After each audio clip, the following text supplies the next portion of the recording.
E hoje nós estaremos estudando o capítulo 6 do profeta Oséias. Seja bem-vindo ao canal A Lâmpada para os Meus Pés.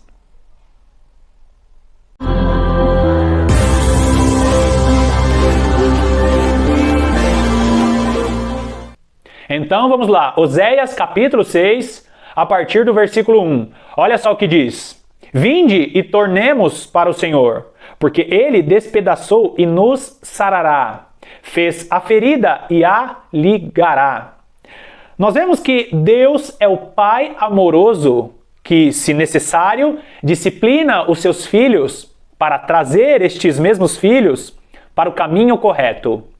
Aqui o profeta Oséias chama a atenção das duas casas de Israel para que essas voltem para o caminho do Senhor.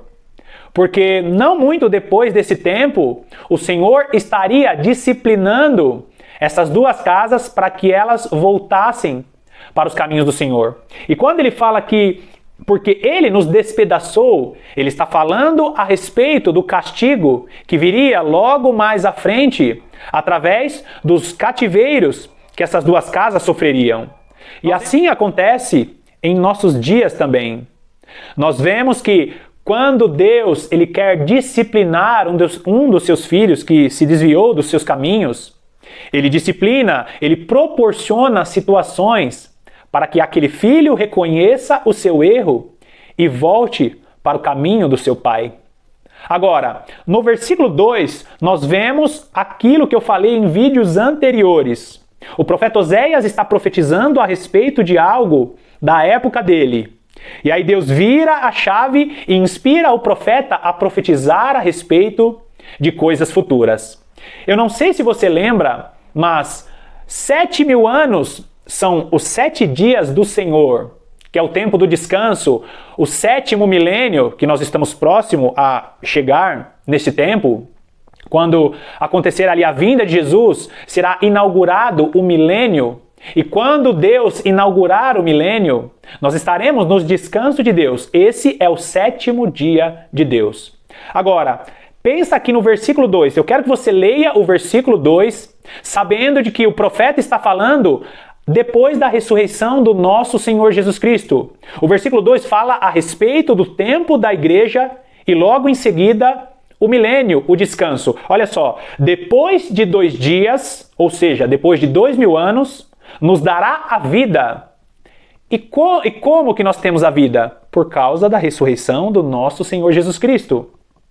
Ao 3º dia nos ressuscitará e viveremos diante dele. Aqui está falando sobre a ressurreição dos mortos. Inclusive o apóstolo Paulo fala sobre a ressurreição dos mortos em 1 Coríntios no capítulo 15. Quando ele diz, depois de 2 dias nos dará vida, ele está falando dos 2.000 anos da igreja e o 3º dia nos ressuscitará, está falando sobre a transformação dos nossos corpos por causa da ressurreição dos mortos. Então, esses 3.000 anos são esses 3 dias, né, que ele cita aqui, são os 3.000 anos finais do tempo de Deus. Deus ele designou 7.000 anos, só que os 3.000 anos finais fala a respeito dos 2.000 anos da igreja e do último milênio, que é o milênio ou o dia de descanso do Senhor. Então, o profeta Oséias está sendo inspirado a profetizar a respeito de coisas futuras. E esse texto é tão rico que o versículo 2 também fala sobre a ressurreição do nosso Senhor Jesus Cristo. Lembra que ele morreu e ressuscitou ao 3º dia?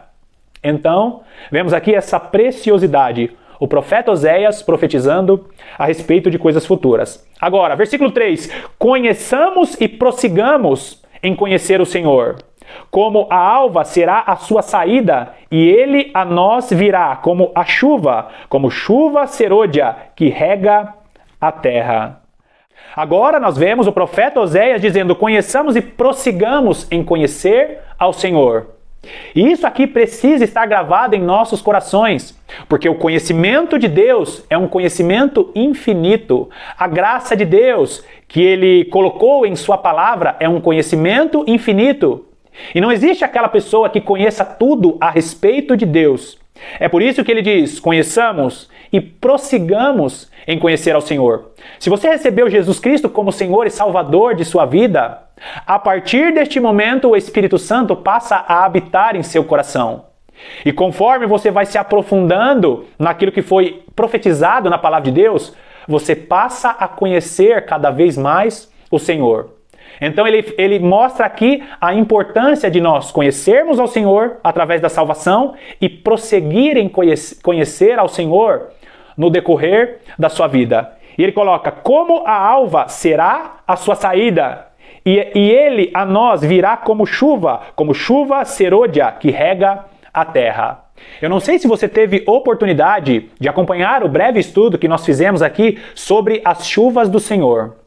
Quando a Bíblia relata a respeito das chuvas que aconteciam na Antiga Aliança, chuvas literais, a chuva temporã fala a respeito de uma chuva que cai e prepara a terra para a semente que seria lançada. E a chuva serôdia eram as últimas chuvas que serviam para que o fruto da terra crescesse e pudesse ser feita ali a colheita. Então, chuva temporã, as primeiras chuvas. Chuva serôdia, as últimas chuvas, para que aquela colheita fosse uma colheita bem sucedida.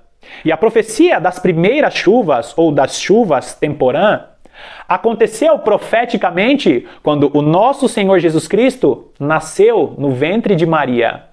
Quando ele foi semeado no ventre de Maria e desceu aqui para a terra, o Rei dos Reis, o Senhor dos Senhores, que se despiu de sua glória, desceu sobre nós como chuva, como as primeiras chuvas, lá no ventre de Maria. A primeira vinda do nosso Senhor Jesus Cristo, que ele veio, que habitou entre nós, está falando profeticamente sobre as primeiras chuvas. É por isso que ele é chamado de as primícias. Jesus Cristo, o primogênito de Deus, que é as primícias daqueles que dormem. Ele foi semeado no ventre de Maria e é por isso que ele é as primícias, ou é por isso que ele é as primeiras chuvas. Agora, no final do versículo ele fala como chuva serôdia que rega a terra. Fala sobre a segunda parte dessa chuva, que são as últimas chuvas, ou chuvas serôdia, que começou a acontecer desde a descida do Espírito Santo, lá em Atos dos Apóstolos. Lembra quando aconteceu ali o derramar do Espírito em Pentecostes? Quando o apóstolo Pedro se levanta dizendo que estes homens não estão embriagados, mas esta é a promessa feita pelo profeta Joel. E ele tem todo aquele discurso a respeito das chuvas do Senhor profetizado, o derramar do Senhor profetizado no profeta Joel. Ali em Pentecostes se iniciou as últimas chuvas. Então nós vimos aí muitos avivamentos, muitos derramares do Espírito Santo ao decorrer destes 2000 anos. São as chuvas serôdias do Senhor, as últimas chuvas antes da grande colheita. E a grande colheita, como eu falei no início, ela vai acontecer no milênio ou no último ano, no 7º dia de Deus. Nós estamos vivendo este tempo das últimas chuvas, quando o Espírito Santo está sendo derramado na igreja do Senhor e preparando essa igreja para a grande colheita. Agora, vai lá comigo no versículo 6. No versículo 6 diz assim: porque eu quero misericórdia e não sacrifício, e o conhecimento de Deus mais do que holocaustos. O profeta Oséias está denunciando aqui que o povo de Israel tinha facilidade para cumprir a lei cerimonial. Eles iam bonitinhos ao templo, levavam ali as suas ofertas, os seus holocaustos, traziam os sacrifícios ao templo. Mas quando se tratava da lei moral, tudo aquilo que está descrito nos 10 mandamentos, não roubarás, não matarás, não adorarás a outros deuses, não cometereis adultério, não adulterarás. Eles estavam faltando com Deus na santidade. E existem muitas pessoas que fazem isso em nosso tempo. Pessoas que frequentam as suas igrejas, que frequentam os cultos, que vão a missas, fazem tudo aquilo que o cerimonial manda, mas quando se trata da lei moral de Deus, a santidade, a separação das coisas sujas deste mundo, elas não conseguem cumprir. Pessoas que vão às igrejas todo sábado ou todo domingo, mas continua sonegando, continua roubando. Pessoas que vão à igreja e traem seus esposos ou suas esposas. Pessoas que frequentam os cultos, mas não conseguem se separar, não conseguem ser diferentes do que as pessoas do mundo. Então o profeta Oséias está dizendo que Deus não quer sacrifício, mas Ele quer conhecimento de Deus. E uma pessoa demonstra que ela realmente conhece a Deus quando ela prova isso através de suas atitudes. Deus cobra de nós, como está cobrando aqui do povo de Israel, conhecimento de Deus. E o conhecimento de Deus ele vem através da leitura da palavra, dos momentos de oração. E isso vai refletir nas nossas atitudes. Agora, versículo 7. Mas eles transpassaram o concerto como Adão, eles se portaram aleivosamente contra mim. Essa palavrinha transpassaram é a mesma palavrinha para transgrediram ou quebraram a aliança. E quando ele fala que transgrediram a aliança, ele está falando a respeito das pessoas que fizeram a mesma escolha de Adão. Nós vemos aqui que eu conheço pessoas que brincam dizendo, poxa vida, Adão pecou, né? Adão pecou e muitas pessoas colhem os frutos do erro de Adão.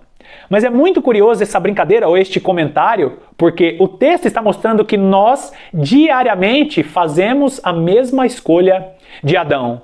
Quando você peca, quando você erra, significa que você escolheu, através do seu livre-arbítrio, pecar contra Deus, sendo assim uma pessoa semelhante a Adão. Nós fomos contaminados pelo pecado de Adão, mas o poder de escolha, o poder de decisão, não precisa necessariamente ser como o de Adão. E diariamente nós escolhemos pecar assim como Adão escolheu. Então, quando ele diz, mas eles transpassaram a aliança ou concerto como Adão, eles se portaram enganosamente contra mim. Muitas pessoas estão pecando contra o Senhor porque não conhecem a palavra de Deus. É por isso que nós precisamos viver a palavra de Deus e é por isso que nós precisamos pregar a palavra de Deus. Está nascendo uma nova geração que não conhece a Deus, porque justamente aqueles que deveriam ensinar e que deveriam pregar a palavra de Deus não estão fazendo isso. Agora, vamos lá para o versículo 9. Como hordas ou como bando de salteadores que espreitam alguém, assim é a companhia dos sacerdotes que matam no caminho para Siquém. Sim, eles têm praticado abominações. Agora, quando ele fala que abominações, ele está falando a respeito de pessoas que planejam a maldade, que planejam a prostituição e que planejam o incesto. Aqui ele está denunciando aqueles líderes religiosos que cumprem todo o ritual, cumprem todo o manual, fazem o cerimonial, mas fora de suas congregações cometem abominações ao Senhor. Ainda a respeito dessa última palavra do versículo 9, abominações, está falando a respeito de líderes religiosos que planejam essas abominações. E isso acontece em nossos dias. Pessoas que estão à frente de suas congregações e planejam maldades, planejam idolatria, planejam prostituição, planejam licenciosidade e planejam adultério. Nós precisamos estar atentos a respeito das nossas lideranças religiosas. Agora, vai lá no versículo 10. Vejo uma coisa horrenda na casa de Israel. Ali está a prostituição de Efraim. Israel é contaminado. Aqui está falando sobre os sacerdotes de Israel, ou Efraim. Na realidade, está falando da mesma casa do Reino do Norte. Aqui os sacerdotes andavam em pecado presta atenção nisso, a consequência do líder religioso, do seu pastor, daquele que está à frente de sua congregação.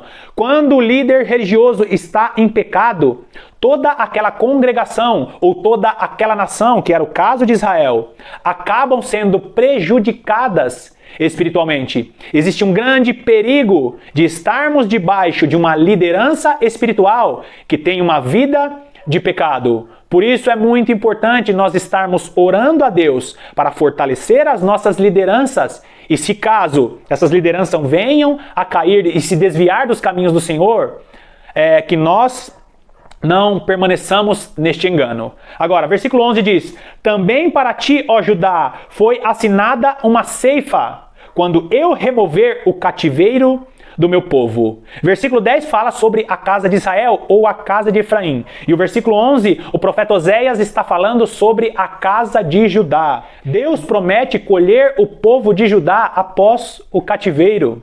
E o que isso significa? Significa que o povo de Israel, descrito no versículo 10, sofreria com o cativeiro assírio.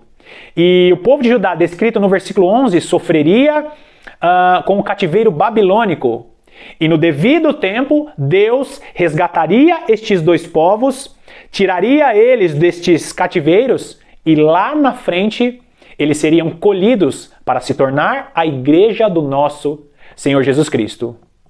Bom, nós finalizamos aqui este estudo do capítulo 6 e eu te convido a continuar este breve estudo aqui nos comentários. Se você tiver algum acréscimo ou tiver alguma dúvida, por favor, deixa aqui nos comentários. Mais uma vez eu quero te agradecer pela sua companhia. E não esqueça, o próximo vídeo nós estaremos falando a respeito do capítulo 7 do profeta Oséias. Obrigado e eu te aguardo no próximo vídeo.